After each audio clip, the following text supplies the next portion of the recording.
Welcome back to Ray's Talk Show. This is your host, Ray Collazo. Thank you so much for joining us to talk about why Trumpcare no es bueno and the other hottest political topics, and a few other hot topics we're going to talk about today. Of course, my compadre and becoming our regular co-host here at Ray's Talk Show, Elbert Garcia. LB, buenas noches, hermano. Buenas noches. It's great to be here with you today. Great to be with you. And if you hear a little hitch in LB's step, he's got a little swag. He's joining the rest of Platano Nation. Of course, the Dominican Republic kicked off their run presumably to another World Baseball Classic title this evening by stomping on our friends from the Great White North, Canada. It ended up being 9-2 tonight in Miami. Elbert, the Dominicans looked awfully good today, brother. Awfully. Yeah, it was a good day. It was a good day to be. But again, it's to be a Dominican baller. It's a tune-up. It's a tune-up. The real test will be, I think, the real test will be Saturday at 6:30 when the Dominican squad takes on the imperialist power of the United States. Yes, the Stars and Stripes go into action on Saturday. It's going to be the World Baseball Classic. Really excited. I was excited because I didn't I in my mind, because Puerto Rico starts tomorrow, I thought everything started tomorrow. So when I turned on the TV and realized that Dominicans were already getting down, I was like, wow, this is great. And in the background, we have Mexico versus Italy. I mean, a world where we can get Mexicans and Italians playing baseball together is the kind of world I want to live in. This is good stuff, man. This is good stuff. Anyone look up? Anyone want to Google a gentleman named Jafet Amador? Just Google Jafet Amador. You'll understand why he's my favorite player in the World Baseball Classic. You can check out more of this conversation with Ray and Elbert at rayspodcast.com. Download and subscribe. Ray's Talk Show anywhere you can download a podcast. Of course, iTunes or Stitcher. On the Android side, there's a lot of options: SoundCloud, Stitcher, Spotify, and on the Apple side, definitely just check us out on iTunes or check out all of our content at rayspodcast.com and Ray's Podcast anywhere you can find us on social media. Today we want to talk about why Trumpcare, and we're going to call it Trumpcare whether he likes it or not, no es bueno for our country and particularly the Latino community. Elbert's going to pick my brain, try to garner some wisdom, some bochinche, some intel from my recent trip to Las Vegas. Of course, Viva Las Vegas, como siempre here. And we're actually going to hear from a young rising Latina leader who I had a chance to have a conversation with during my trip to the desert last week. We're going to touch on, give props to the few people that got engaged in local politics in LA and what that means for our politics later in the show. And we're gonna there's an interesting pairing that's come up in the news that relates very much to Elbert's life as a Dominican baller that I wanted to get his take on later in the show. So a lot going on here at Ray's Talk Show. Again, thank you for joining Ray and Elbert. So Elbert, as we know, earlier this week, the Republicans in the House released Trumpcare, and apparently they're doing everything they can to try to get it passed through the House and potentially passed into law before they have to talk to a constituent during any breaks, because nobody seems real good about it. There's a wide variety of analysis about what this bill means. The best case scenario, even the most conservative and sort of friendly people to the administration's independent analysis believes that anywhere from 6 million people would lose their health care, as upwards to 20 million people, which is actually pretty much everyone that got health care because of Obamacare. And it just goes on and on. It's just a bad story that just gets worse. We're talking about a plan, Elbert, that, again, puts potentially tens of millions of people's health care in harm's way, the ramifications of which, what they're doing by freezing and basically phasing out Medicaid. It could even rise into the 50 to 70 million range. And, of course, all of this seems to be done to presumably give $465 billion in tax breaks to the wealthiest in our country, in particular, and there's specific language in this bill, specific tax write-offs and tax breaks for wealthy CEOs of health insurance companies. So this is just bad news on AROD, LB. We don't know the full extent of the bad news because we will probably not have the OMB the OMB analysis till next week. Who knows? That'll be interesting to see that report. But Elbert, I just wonder, after 9 years of the Republican Party basing their entire platform on opposing Obamacare and opposing, essentially the concept of 20 million more Americans getting health insurance. And, while we know it's certainly not a perfect bill by any means, it's just hard for anyone to justify across the political spectrum how this improves on anything. Well, and I think the problem is that the Republicans have basically spent so much time making this the demon, right? And the center of their political activity. Then now they gotta kind of swallow a little bit of crow, right? I mean, what's amazing to me is that when you think about when you think about ACA. I mean, ACA itself was a negotiation, right? I mean, like, and again, way back when, 8 years ago, I was a staffer, for then Ways and Means Chairman Congressman Charlie Rangel. And kind of my perspective on that process was that it was a negotiation. I mean, people wanted a single payer system. And in fact, Democrats and also Obama got a lot of flack for trying to create or embrace a system that in essence was a carbon copy or close to a carbon copy of a moderate Republican governor, healthcare system, and that was of then Governor Mitt Romney before he ran for president, in terms of his efforts at trying to have a market-friendly healthcare system. And look, and no one's gonna say that ACA is perfect. No one's gonna say that there aren't improvements that need to be made. And yet the problem is that instead of looking at the bill and kind of tweaking it, and just kind of closing the gaps that most people say that are there in the old law, what they've tried to do is basically make this another opportunity to kind of reward, at least their supply side kind of theory of American politics, which is basically give the top 1%, their money back and kind of hope that prevents that. But what's also even more not even just discouraging, but what's even more how do you say asqueroso in English? I don't even know how to say that word, but that's the only word that I can kind of almost kind of explain, is that there's all this talk now about like, oh, the poor doesn't really want health care, and this idea of kind of pitting like the poor as a way of almost justifying not being able to either expand Medicaid or actually come up with some serious cuts in Medicaid, right? And so that to me is what's even more what's more despicable, right? Because you have Chavez, Representative Chavez saying, oh well, for the cause, people should stop buying iPhones and instead get health care, right? And it's like, what, like that really, like that those kind of comments really show how ignorant folks are about not just in terms of healthcare costs, but just the general situation of what the healthcare is, in terms of this state, in terms of this system there.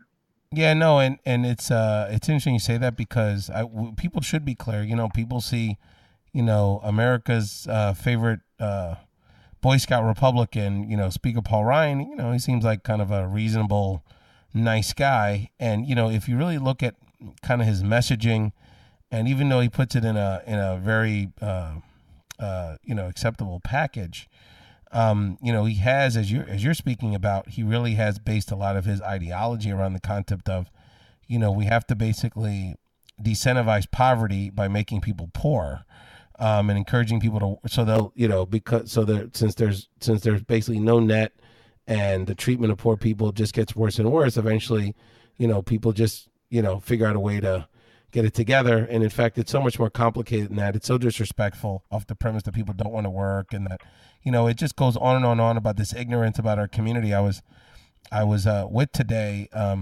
Latino leaders in Philadelphia that run, some of these people have, 50, 60, $70 million budgets for their nonprofits. They run huge foster care programs, low-income housing unit facilities. And the rumor that came out in the Washington Post today, the leak, is that there's a proposal to make a major HUD cut, to provide Right. support for Mm. low income housing in this country. And one of the comments, one of our leaders in the room, again, who runs, probably a $40-50 million organization, does great work in Philadelphia, and she was like, "Do these people think we just throw this money away? Like, do these people just don't understand that this money goes to impact real people's, in this case, to provide single mothers, people that have various illnesses, seniors, small children, provides people the dignity of housing, of dignified housing. And so, that can make such an impact on a person's life. And when you are basically almost homeless or living in very deplorable conditions, that speaks to the additional challenges that lower income people have. And I'm to the point where I don't have a lot of patience for trying to educate those folks. And it's a good discussion, right? We struggle with this as a leadership community. How much do we tell these stories about the human impact on this legislation, and how much do we just go to war with these people? And so, I guess the reality is that we have to do both, but at the same time, we have to be very clear with our community about what is being proposed in Congress, because you can talk about conservative principles, you can talk about maybe you were convinced that Obama's a bad guy, or maybe Obamacare didn't work for you. I know people, even in the Latino community, whether they were self-employed or just kind of Sure. fit within, they just serve within a certain category where they were losers in Obamacare. But they have to realize that this is going to have much wider ramifications, hurt more people, most likely hurt those people worse. And this is an issue, Elbert, that we have to mobilize our community around right now. And I want to ask you, Elbert, on the politics of this, I'm still struggling trying to figure out who's happy here. The deficit hawks are are very skeptical of the price tag on this, and the fact that we don't even have an OMB score. The more Right, moderate right, right. Republicans, particularly governors whose states have benefited from the Medicaid expansion, which is a key part of this proposal, phasing that out over time, or at least freezing it over time, are very leery of Medicaid being eliminated or frozen in their states. And then, of course, civil rights groups, Democrats down the line, the American Hospital Association. You don't want the American Hospital Association on your side. There's a hospital in every neighborhood in the country. The American Academy of Pediatrics, I believe the National Nurse Association. So I ask you, Albert, if you could, do you have any sense of the politics here? Because the more I look at this, I almost feel like they're setting themselves up for a quick failure so they can move on to something more palatable for their caucus, like tax cuts for the rich. Yeah, it's really interesting because I think the one thing that all this, I think the one thing that all these like potential scandals with the Trump administration and all these other things is that like it really is distraction, right? It really is distraction because like in any other year, the first thing you would do is that you look at, well, what's the position of the American Medical Association, right? Which in many ways is almost like the Ohio of like health advocacy organizations, right? Like I can't remember the last time.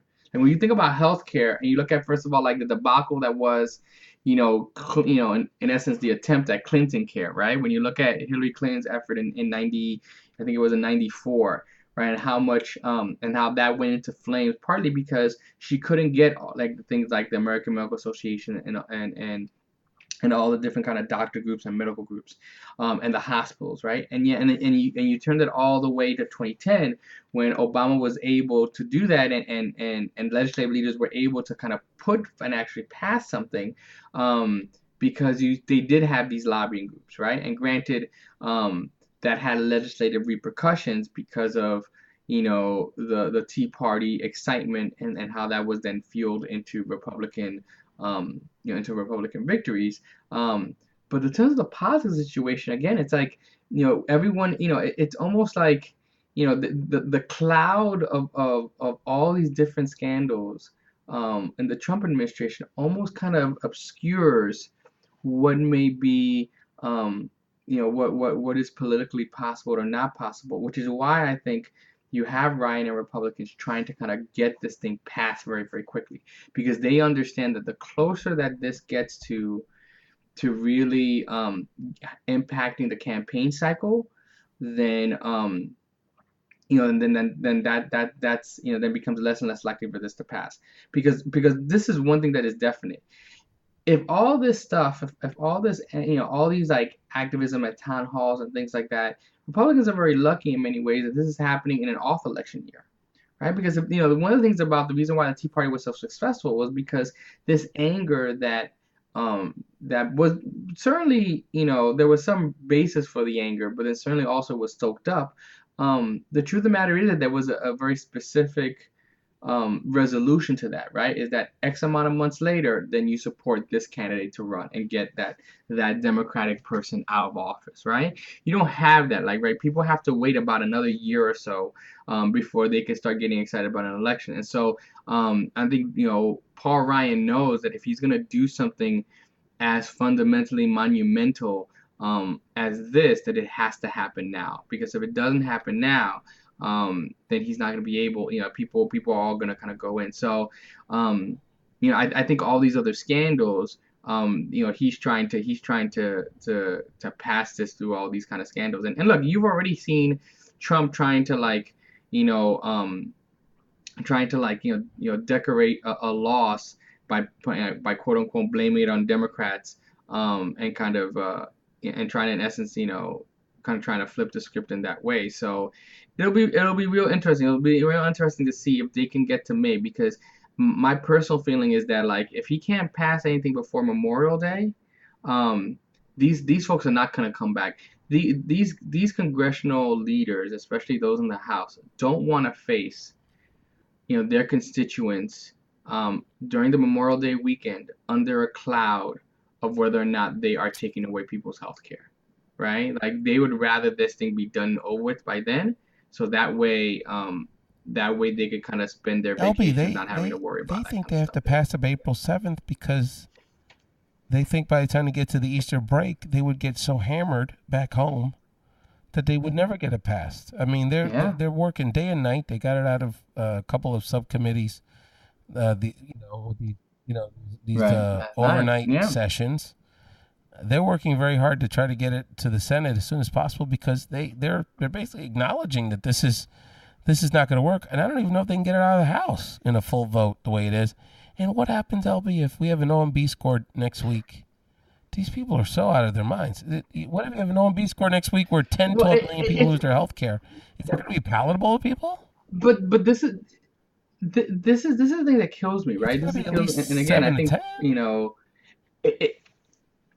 think I think in some ways, like, the fact that this is even an argument or a debate, and one could argue this is why is only because the Democratic Party is still trying to recover, right?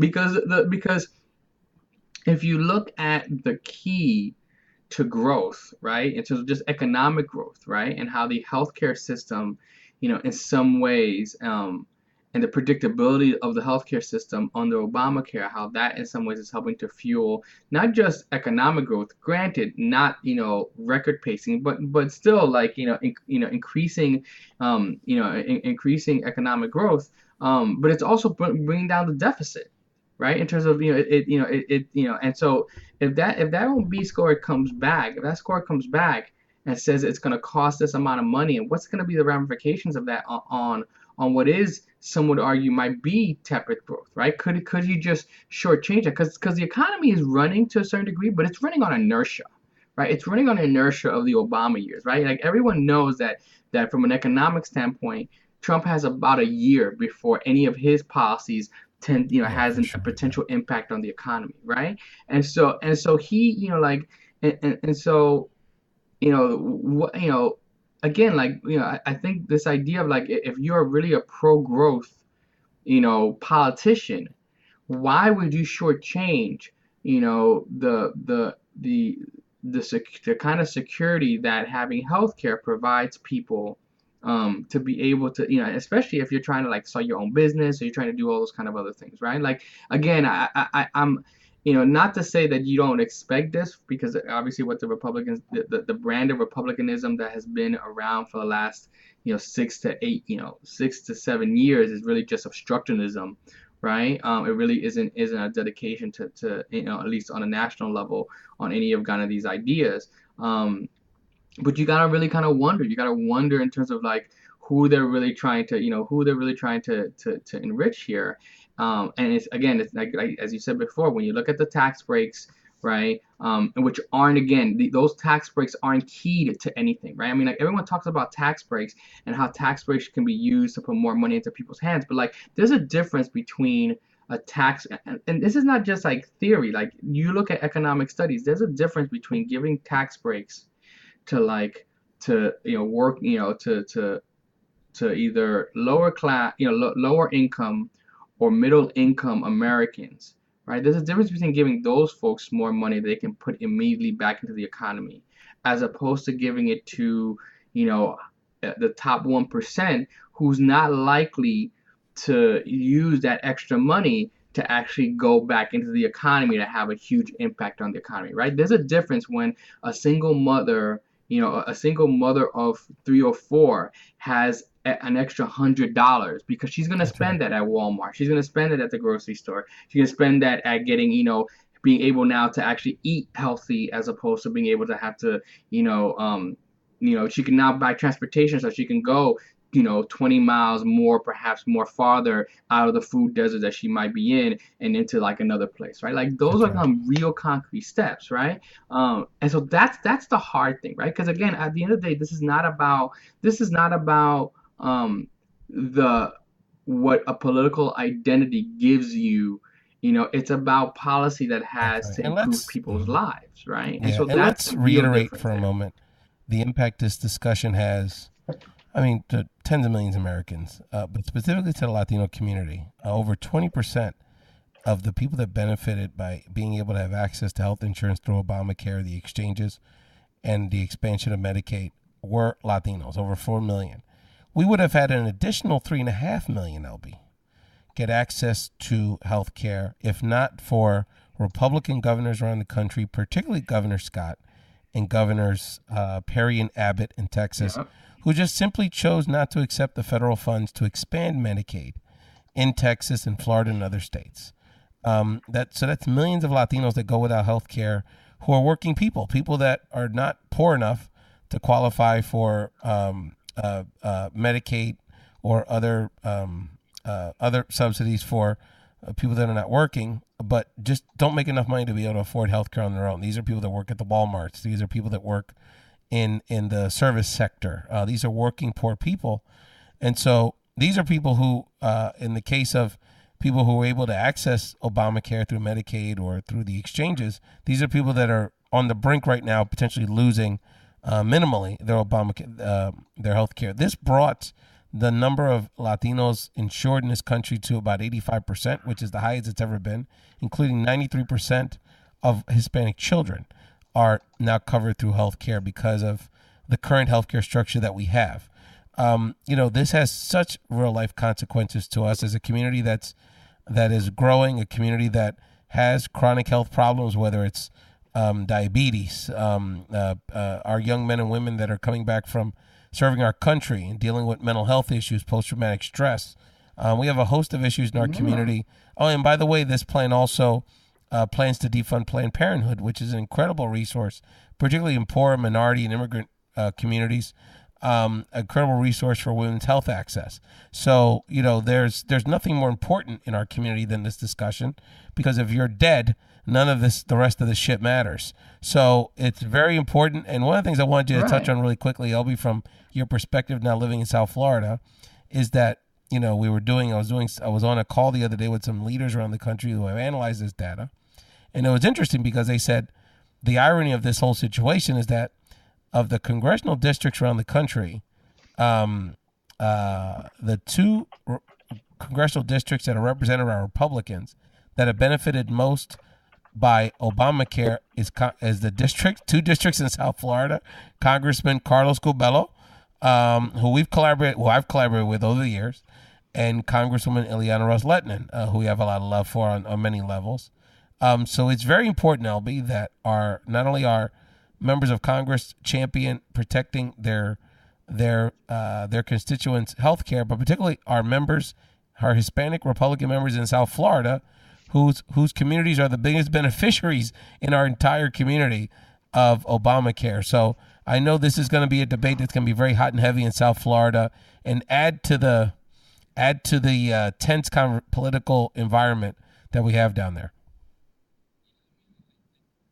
Yeah, I mean, I think the thing is, and what is so what is so hard, right, is that in some ways having those voters packed in their districts, first of all, makes voting or not voting for that makes it a relatively, at least from a political standpoint, a relatively easy choice, right? And the truth is that you know although we should expect those legislators to do the right thing, and support that. The truth of the matter is that I'm sure, like, when Paul Ryan looks up the tally of votes, he knows that to depend on those other Republicans continuing to be those Southern Florida Republicans being in office there, that he may lose that, right? Like, he's gonna he may lose definitely, Corbello, Ross Layton, maybe he might even lose, Diaz-Balart, right? In terms of those three there, right? So I don't think he's really counting,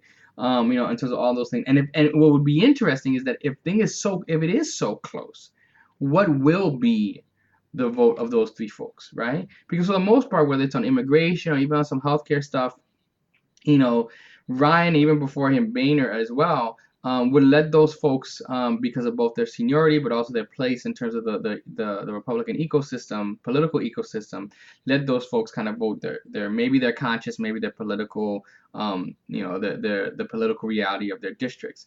But it'll be real interesting to see whether, if it's a situation where 3 or 4 votes are going to make a difference in terms of getting out the House. And it could well, will Democrats pressure, right, in terms of those folks there, right? Well, will Democrats, kind of pressure in terms of being able to say? I mean, we've seen some activism down here in South Florida in terms of letting folks understand, those folks understand. Now, they've of course got elections in 2 years. I mean, there's also been some protest, with Rubio, but everyone knows at the end of the day Rubio is a lost cause, right? Because he's gonna, at the end of the day, he's gonna toe the Tea Party line. Corbello's in a coin flip seat no matter what. So he's definitely still one that's going to have a lot of pressure on him. Right. He's in the right. But he, like I said, he's going to have pressure on him. Would I be surprised if, I think, Corbello's, a smart enough guy that he's gonna know that he's gonna have a position that he's got. We're saying that our folks out there listening to Race Talk Show, listen to Elbert Garcia and Erika Castro on Race Talk Show, talking about the hottest political issues impacting our community and what you can do about it. If you're in South Florida, hell, I don't care if you're not in South Florida. This movement is making a difference. I mean, the fact that we were able to delay this conversation for a few months shows the power in people mobilizing. If you're in South Florida, give Ileana, or anywhere in the country, frankly, start calling Carlos Corbello's office, start calling Ileana Ros-Lehtinen office, start calling Mario Diaz-Balart, start calling your local members of Congress, your senators. And this is one of the instances where our Congress people, who, quite honestly, are a lot more politically sensitive to voter mobilization because they run every 2 years. They're just not as comfortable as some of these senators. Go see these people, stop by their office, give them a call. It's very simple. A plan that raises people's premiums for virtually everyone and kicks people off, a huge chunk of people off healthcare. It's not much. You don't have to. And by the way, just to give a bunch of fat cats a huge tax break, that's not making our country better. It's not making our country safer. It's certainly not making our country healthier. So you don't have to be a tax policy guru to realize this is a shitty bill that needs to be stopped right now. And you're listening to Race Talk Show with Elbert and Erika Castro. Thank you so much for joining us. Elbert, let people know where they can find you on social media. Yeah, folks can find me at Elbert Garcia FL. Elbert Garcia FL. That's my Twitter handle, and you could also find me, on Facebook, also on that also as well. so that's what you can kind of do me there, or you could just find me here on Race Podcast. There you go, absolutely. Well, I appreciate that, and check out all of our content at racepodcast.com, as well as download, subscribe, Race Talk Show anywhere you can find a podcast, and check out Race Podcast on Twitter and everywhere else in social media. We keep the conversation going 24/7. By the way, Mexico, Italy, 4-4 in the fifth inning, Elbert. This is the Paisanos are getting. I mean, they're just this little bandbox, man. Puerto Rico's gonna knock in some runs tomorrow. We're gonna mash. This little stadium is not gonna hold my. I'll tell you what. In the era of Trump, I think Mexican spirits would be deflated slightly if they were to lose the Italians. They cost them their semifinal spot last time. That would, game going on here in the background. So let's listen.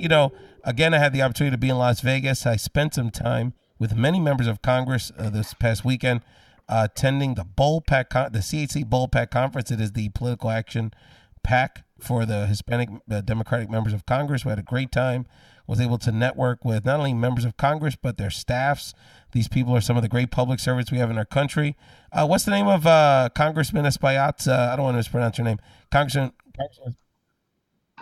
Aneri Batista, who is, again, I think, one of this crew of really smart, intelligent, politically tremendous savvy advocate. Very impressed by that woman.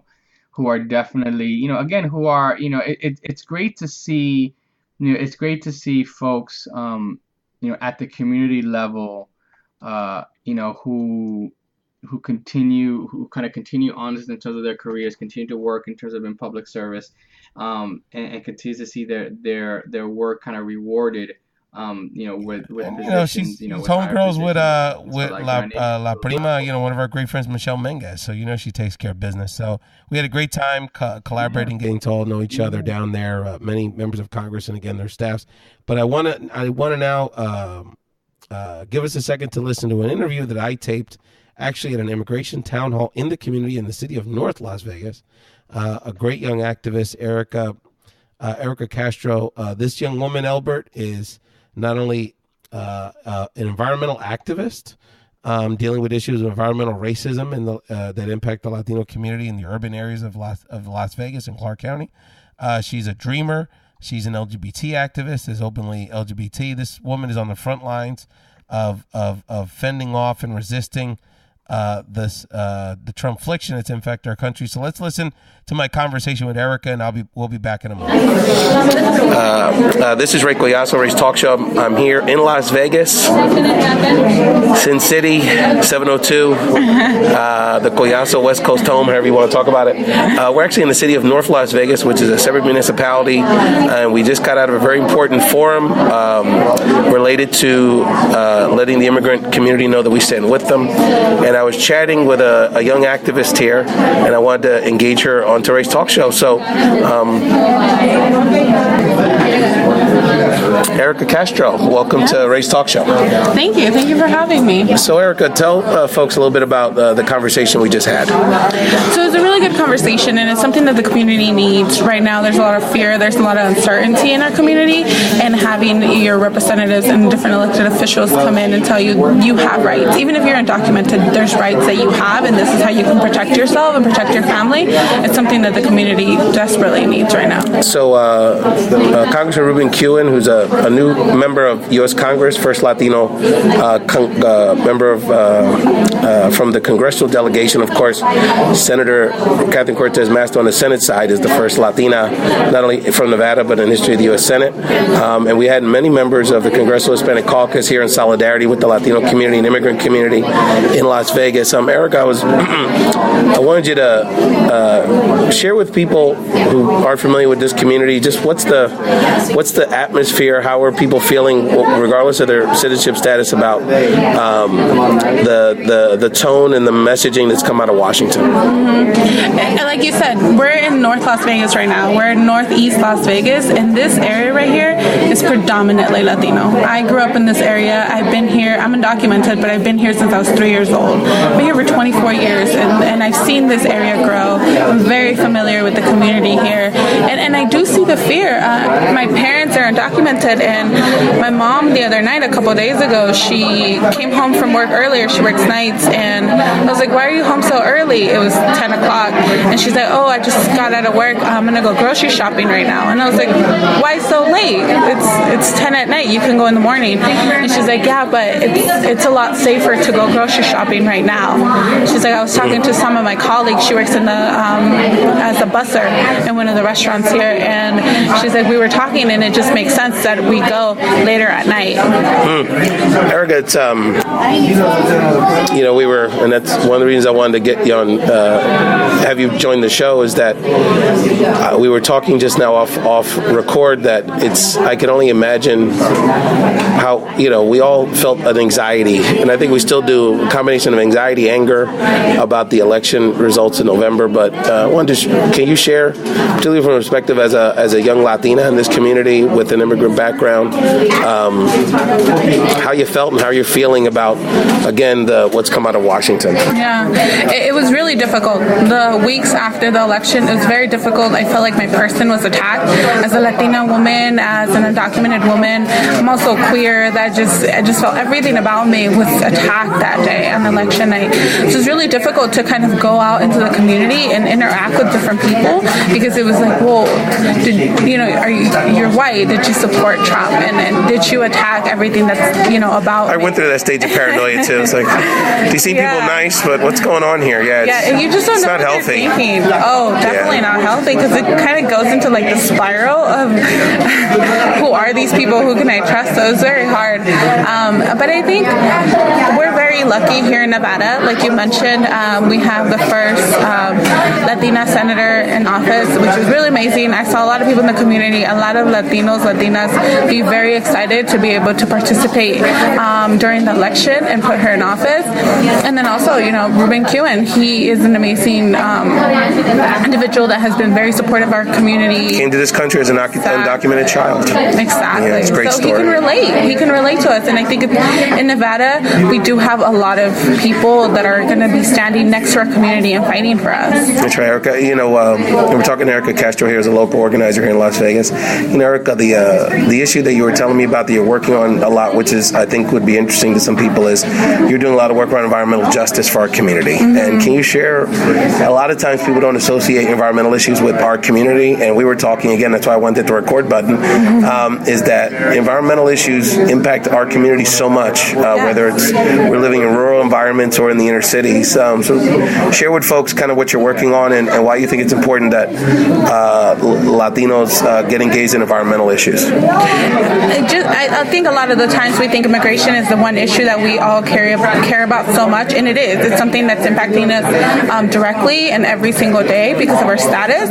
But environmental issues is also something that's impacting, like you mentioned. And I think it's important that we include our communities in these conversations, because our communities, whether it's indigenous communities, whether it's undocumented families, working families, black folks, they are the ones that their communities are targeted the most by environmental issues. And it's environmental racism. And that's something that we really need to highlight, and we need to bring people from these marginalized communities into these conversations, because it's not just about the polar bears and ice caps melting. It's about the communities that aren't giving proper education on recycling or are not having their water protected.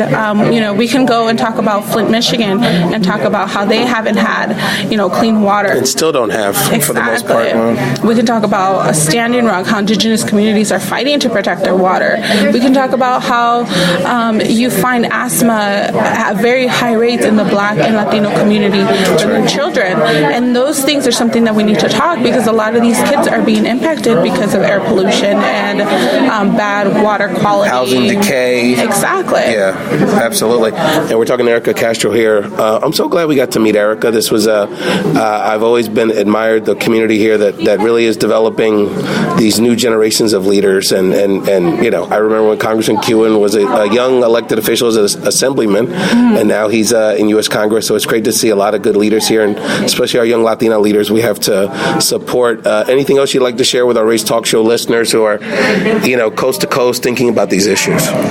I think that we just need to stand in solidarity with each other, whether we're from the Muslim community, whether we're from the undocumented community, Black folks, Indigenous communities. We need to stand together and understand that these are issues that are impacting all of us, and we have to have each other's backs. We can't allow this administration to divide us, because that's not how we're going to move forward. That's right. You know, what hit me at the end of the conversation that we had here, we're a forum at Congressman Q in his community, North Las Vegas, around supporting immigrants that featured elected officials from all over the country, is that there was a gentleman, I would guess he was Eastern European, that got up at the end and said he thanked Congressman Q and the Latino leaders of Las Vegas for their support and inclusiveness of all immigrant communities. And I thought that was very telling, and it gets back to this idea that, you know, oftentimes, you know, we get accused of division or, you know, exclusivity, and it's actually the total opposite. We just want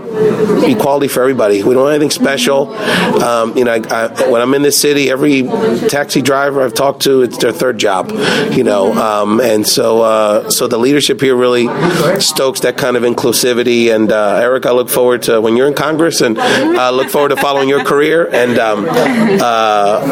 the work that you do. Anything else you'd like to share about some of the work you're doing locally? You know, it's a legislative session right now. That's something that we really want to make sure that we're including our communities and letting them know that it doesn't end on November 8th. That's right. State politics is very important. Exactly. State politics is very important. It's something that we still need to be participating in. And I think that's something that we need to remember, that there's local elections, there are midterms, that we need to be involved, and we cannot just, you know, think November 8th was the end. Erika Castro, thank you for joining Race Talk Show. And please come back. That was fantastic. Thank you. Thank you for having me. Thank you, Erika Castro, for joining Race Talk Show. And Elbert, I missed you in Vegas, brother. It was a good time, good conversation. Definitely an opportunity to recharge our spirits and connect with our great leaders out there. You know, I think one of the things, Ray, about like instances like that is that, you know, it really goes to show, you know, especially nowadays, how important information and conversation is key, right? And how, you know, the ability to be able to do that under, you know, just, you know, when the lights are not perhaps on, or you can have kind of real, not just discussions, but kind of talk to people.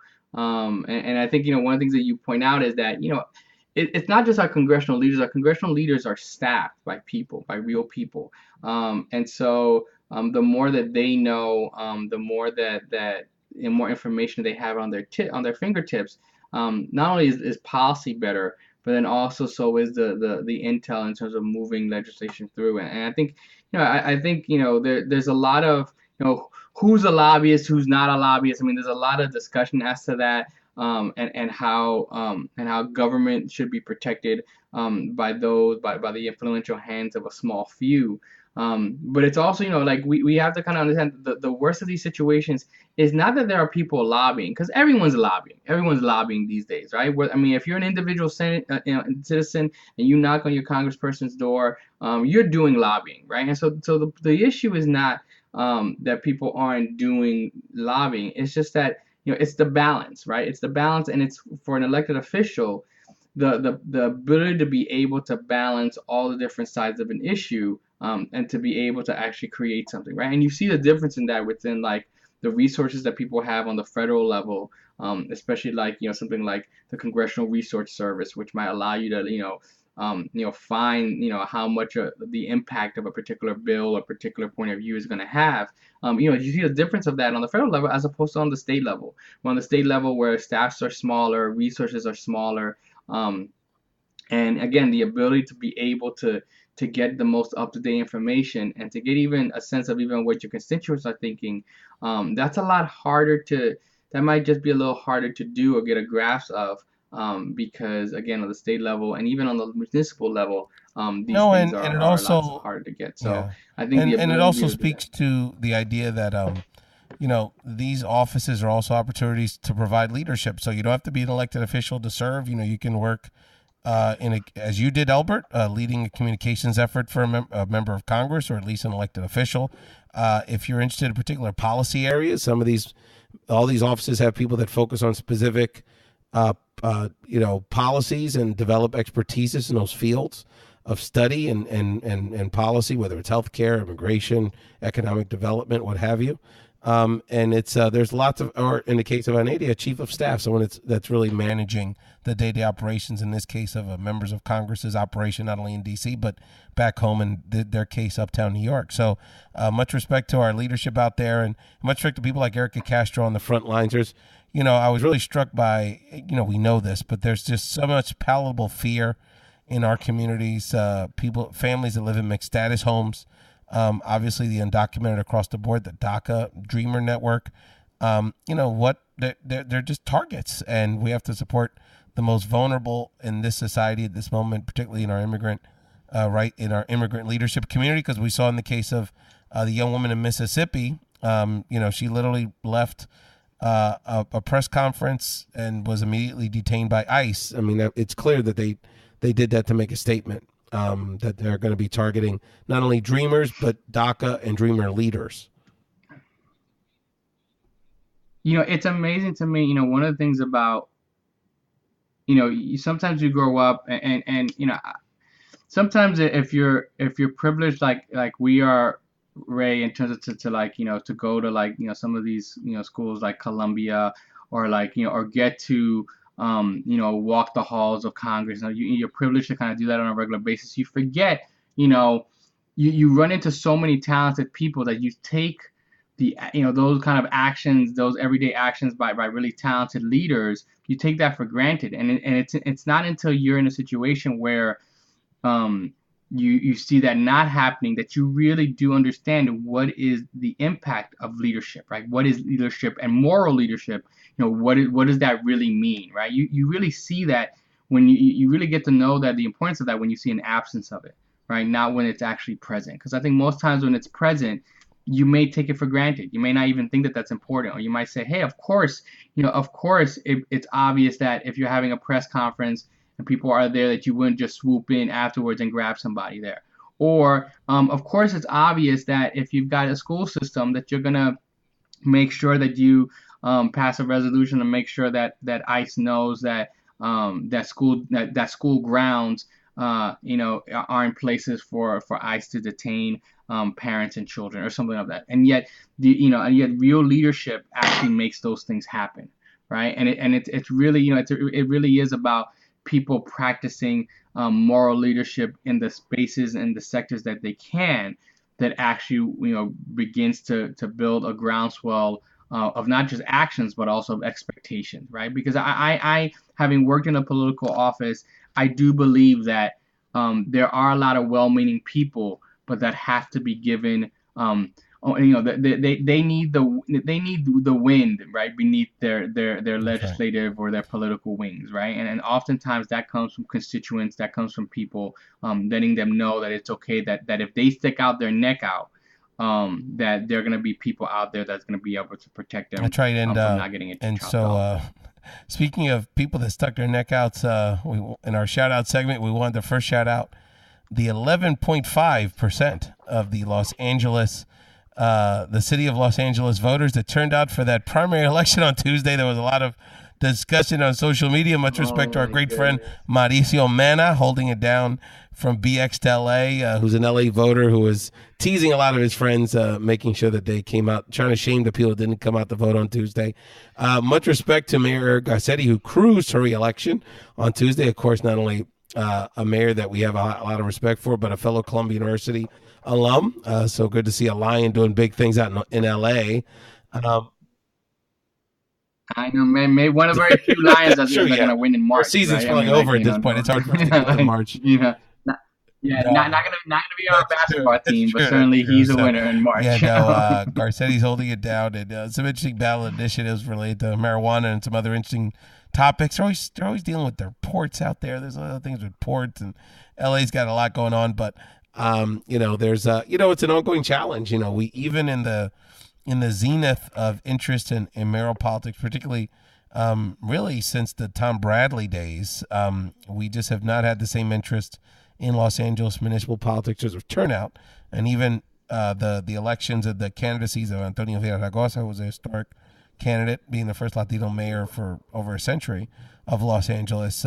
We still have not seen a lot of interest and really high turnout. It's a tough city to organize in. It's spread out all over the place. Tons of diversity, tons of different sort of, it's not easy to access. It's sprawled out over a very large land area. But we have to find more ways to, even in progressive areas, Elbert, to engage our community in the process. There's no question about it. Yeah, I mean, I think, again, I'd be real interested to hear in upcoming episodes, some real folks from out there in terms of, I'm just curious in terms of what they're feeling on, because again, I think it's like these primary, it's these primary races that not only build experiences for folks working in political campaigns, but also, expectations from voters and stuff. And so, again, California, at this point, it hasn't been, has been pretty solidly Democrat, for at least this last generation.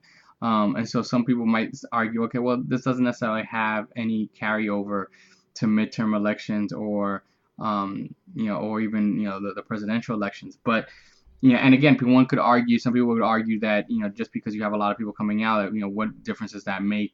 Especially if winning the popular vote is not going to make a difference. And yet, I just think that there's something that that just doesn't sit right about 11% coming out. And again, it'd be real interesting to see of that 11%, who was it? Like who did come out? Was there a certain percentage or not a certain percentage, and those kind of things there. So again, I'd be real interested to do that. I'd be real interested to know in terms of what's also the difference between, LA and some of these other places, right? And if there's a difference in terms of traditionally city. What was in the last mayoral race? Do you remember, LB, what the turnout was in New York? It wasn't much more than that. I mean, the 20s maybe. Well, no, it was more than 11%. What do you think? It was. I mean. It was in the 30s. We have a long way to go. There's no doubt about it. If I remember right, it was in the 30s. But again, I think you're seeing. But I do think you're right in that you're seeing, municipal and local elections are difficult, right? And again, I think sometimes having a whole bunch of people coming out, like as in was the case in LA, I would argue that maybe that's also that somehow maybe depresses turnout a bit too, because people are not, and if people know it's going to be a solidly Democratic seat, maybe people are like, what the hell, what's the point of running out, right? So again, it's very easy to look a lot, and no one's trying to make a mountain out of a molehill just to have a conversation, right? So, but again, I would find it again, I think each of these municipalities are different, and what's always interesting is that because LA and New York always have their municipal elections in the same year. It's always interesting to see like one end of the coast and the other end of the coast. I mean, in New York, De Blasio, De Blasio is having a tough, is having a tough re-election time. His popularity is not there. He was even, fundraising in the 6th borough of the city, of course, which is also known as South Florida. And so he was here trying to fundraise and do things. And so, so again, I just think, if you're in the civic engagement realm and if you're in the political participation realm, then, I think you always want people to come out, especially for and that's one of the lessons that we get from November, that this is a way that our communities can resist and, move past, this, being so beholden on these presidential elections and grow the next generation of leadership in this country, vote in every election, and particularly, these city governments, which even if you're not an elected official, even not during an electoral campaign, you can get involved. You can go visit your city council meetings. You can go to school board meetings. You can engage your local elected officials, and local activists sometimes are as powerful as elected officials because of the kind of their voice and the kind of people they can mobilize for different activities. So it's very important that and it's also a great learning experience how to get more involved in government, and that could lead to many other opportunities. So the last thing I wanted to touch base with on this episode of Race Talk Show is, there was a Page 6 headline, LB, I had to ask your opinion about, because you very much are living this life. So for folks that didn't see this, it's being reported now that JLO has been dating for a little time now. Of course, baseball legend and Bochinche hot lightning rod Alex A-Rod Rodriguez, And so as I put on Facebook last night, it was a very, very, very rare instance where I was speechless when I saw this headline. So Elbert is someone that is a Dominican baller himself, married to a Puerto Rican queen. I know that this headline must have been of great interest to you. Well, I mean, look, I mean, if we're speechless, you know it had to be incredible. This headline. I mean, it's an incredible. I mean, in some ways, you could say like, I mean, look, I mean, it's only a small world, right? I mean, like, you know, these celebrity circles and these power circles are only so small. Clearly, they must have somehow, at some point, you know, run into each other or something like that. She's a Yankee fan, you know. So the real question is like, right? And let's say, let's take our personal biases there. You know, if I'm Ava, of course you're interested in JLO, right? The real question is, why would JLO be interested in Alex? He's a hunky Latino guy, suave guy. I don't know. Why not? I don't know. I could see that. I don't know. I mean, she could. I mean, you know, does she not? You know, is she not doing her due diligence? Is she not calling up? You know, what's her name? Cameron. Oh, that's right. He dated what's her name? Cameron Diaz at one point, right? Oh, not. Sofia Vergara Diaz, right? So why shouldn't she pick up the phone and call Cameron Diaz and be like, hey, Alex, mira, chica, ¿qué es lo que está con este Alex? You know, like maybe it was a couple of years ago, you know. It's so, you know, it's interesting that like the feedback on social media was definitely focused more on where JLo's mentality was. It's funny, it's all about JLo really. Nobody's really thinking about this so much. Nobody's so much interested in his perspective. Someone that's also not been lucky in love, a divorced man, he's had his ups and downs with the ladies. You know, it's the interesting dynamic is it really is all about the women. This conversation. Well, of course, because at the end of the day, it's like, look, it's very clear, right? It's very clear. It's like, look, you know, like she's, you know, regardless of what one's opinion is of her, right? The fact is that she's got like, you know, she's got, you know. Yeah. She's made some moves. You know, she's done some good things, right? You know, A-Rod has nothing better to do now. He doesn't play baseball anymore. He's a smart guy. He's very good on television with baseball commentary. He's fantastic in studio. I was ready to say he could learn. He can learn a lot from her. He can learn a lot from her. But I was going to take it to the next level. You know, like how to do that. Is that could you see a scenario where maybe JLo mentors him to get into the acting thing? I could see it being a leading Latin lover in a movie vehicle that JLo produces, and them have sort of a wild fling, you know, kind of romantic movie. A thriller. I could see something like that. He could pull it off. Look, a lot of us would watch that. Let's keep it real. I don't know what A-Rod, you know, a lot of eye candy there. One could argue that. Look, one could argue that Alex has spent enough time in court that he certainly knows how to perform. I mean, so you could certainly make that argument if you wanted to. But I don't, you know, it's been such a long time since last time I can remember, whereas an athlete has consistently crossed over from being an athlete since into OJ? an actual regular actor, right? I mean, I'm just saying, like, you know, The Rock was a wrestler and a college football player. I mean, probably The Rock has probably been the most recent example. I mean, he was a WWE. He was a sports superstar. Right? Like, he's the most recent example of someone. Yeah, but you could argue that WWE, I mean, and this way you could get Angel on this show. Like, you could argue that WWE is as much entertainment as it is in terms of, like, you know, stuff. And so, right. But I'm just saying, like, just take true. one. Like, I'm just saying, like, it's hard. It's hard to make that. So we're going to continue this drama. We're going to keep an eye on. You know, I wasn't even over the Drake thing. Her picking on that gumball. And, you know, I mean, it's just a tizzy. My thing is that they should be. But this is the thing. They should be down here. They should be down here in Miami this weekend, right? You got DRUSA. Calle Ocho, you said, right? Calle Ocho's this weekend. They should be down here in Marlins Park. With respect. Right. Calle Ocho Festival is this weekend too. Like, there should be a JLo A-Rod spot. You know where's the pants there? They're gonna be in Jalisco, Mexico, watching Puerto Rico, dog. You know, you would think A-Rod would make an appearance in Miami. You got his young boy Manny Machado, his Miami guys playing. You know, and it's in his hometown. You're absolutely right. Yeah, they should. The University of Miami's baseball field is named after him. You know, like, you would think that he would be down here. And maybe he is, and he's just not calling me. It's all good. You know what I'm saying? A-Rod definitely needs to step up his crew. They you know, he didn't have a good posse around him. I think that definitely was part of his downfall. If he'd had you, Jorge Martinez, the Dominican baller, Danilo, if he had hung out with you guys, he would have been a much different situation. But that was his loss was my gain, being able to hang out with you guys. Hey, listen.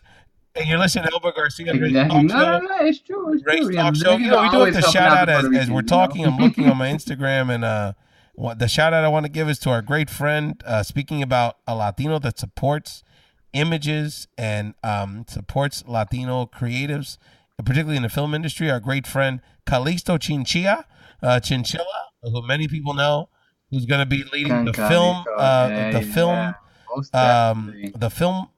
production, film content at Hispanicize coming up, and has restarted the New York International Latino Film Festival, which is really exciting.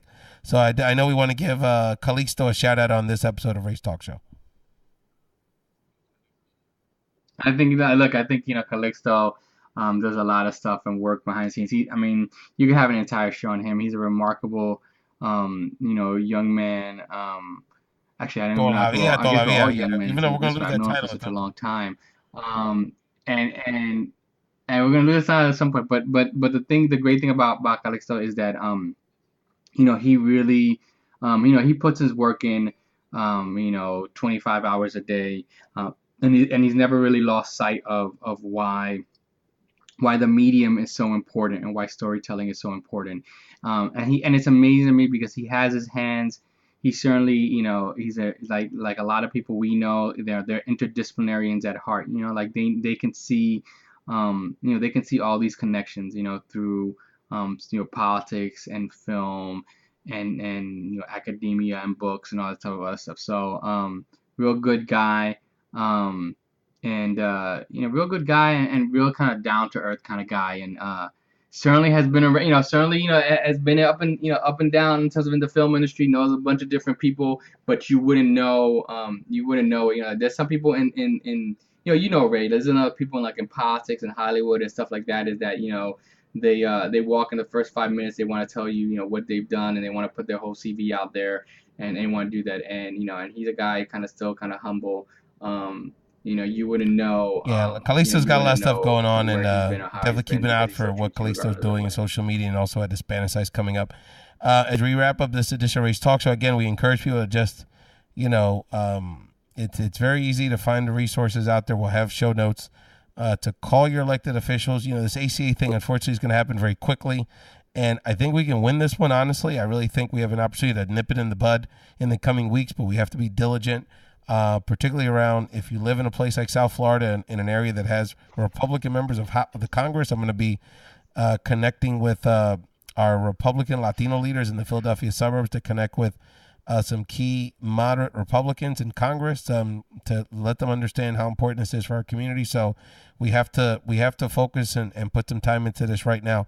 Elbert, any final thoughts on this edition of Race Talk Show? I want to give a special shout out to really to the community, to the community, the parents, the students, the parents, and the activists in Broward County. Broward County this week, the Broward County School Board passed a resolution this week unanimously supporting making and designating the school district as an inclusive safe haven for immigrant children regardless of status, and designated that the school should be working on safe plans for those parents that might be in danger of deportation. And what was amazing about this, one of the great things about living in Florida is that because of its sunshine laws, everyone is pretty much dedicated to putting a lot of these community board meetings, online. So you can log into online and see these meetings. And was interesting about this resolution was that these parents had parents and children and local activists had met with school board members clearly for a couple of weeks now. They came in and they could have passed a watered down version. They could have passed a version that just says, hey, look, we're gonna we believe in diversity and we do all that type of other stuff. But they really kind of done, and there were some questions. There were some people. I mean, they walked in, and not all the school board members were totally, necessarily down with kind of putting a strong proposal, and they workshopped it, and it was amazing, Ray. Like in the matter of like 3 to 4 hours, you saw this proposal kind of get workshopped and even come out even stronger than it was initially kind of going in, because it particularly, not only did it protect students on school grounds, but it also protected students in any education activity, so that a child who is participating, an undocumented child who is on his school's football team, shouldn't have to worry about whether or not after the day he plays a game, whether or not ICE is going to be waiting for him at the in the parking lot of a school game, or whether it's a girl playing on a volleyball team or something like that, or at a science fair or anything like that.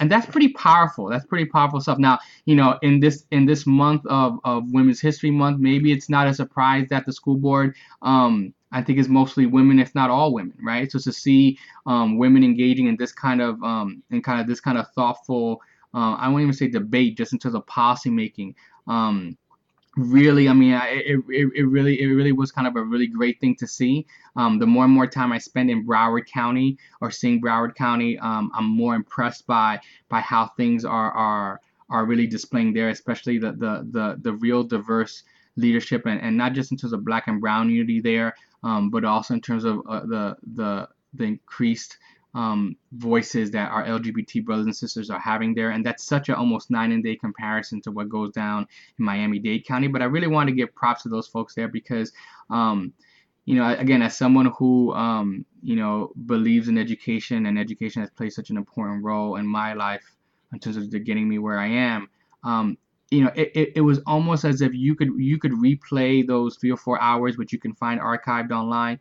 And if you wanted to teach it in a civics 101 class, like, you could teach it there, right? Because that, again, it was people asking questions and saying, well, and asking the attorney and the school board attorney, and do we have the power to do this, and what do we have to do, and citizens, getting and testifying and saying, hey, we want you to have the moral imperative to do the right thing, and just it really was a beautiful thing to see. And again, shout out to the men and women, especially on the school board. It takes, it's amazing what leadership can do, right?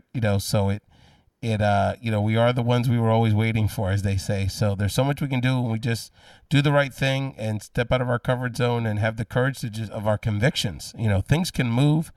And I just think about, the simple actions we take every day, whether it's Colin Kaepernick getting on her knee, or, a single mother, having the bravery to get up every day and get her kids to school and work that first or second job and do what you can to take care of her family. And, we do these little things every day, and we don't realize the impact they can have on people. And, continually, like the feedback we get, Elbert, from our listeners, we do this as a labor of love, and it does. People are listening. I had a great conversation with a great friend of ours, Elvita Quiñones, this week, and she was telling us, who works in higher education here in Philadelphia, Latina leader, very involved in her sorority and other projects, and she was telling me how much, she appreciates the show and the kind of messages and information we get out to people. So, if we're inspiring people all over the country, Elbert, by doing this small thing, it's a lesson to people that if we're all just contributing and moving forward on issues that we care about, we can make a big difference. Thank you all so much for listening to this episode of Race Talk Show. Of course, always a pleasure to have a conversation with my compadre at 7-5 Mexico. Man, these two teams are just banging on each other. It's going to be these bullpens are looking a little thin here. Mexico doesn't want to lose it, man. Mexico can't lose it. Can't lose it, man. They can't lose it. So, they're fighting for national pride, man. They're fighting for national pride. Day off tomorrow. They'll find a way to enjoy this experience no matter what. But thank you again, brother. We'll keep an eye on what's happening in Miami this weekend between the baseball and Calle Ocho, and I'm sure after that OMB report comes out about this, about Trumpcare's, about how shitty it is, I'm sure there'll be just much more to talk about next week.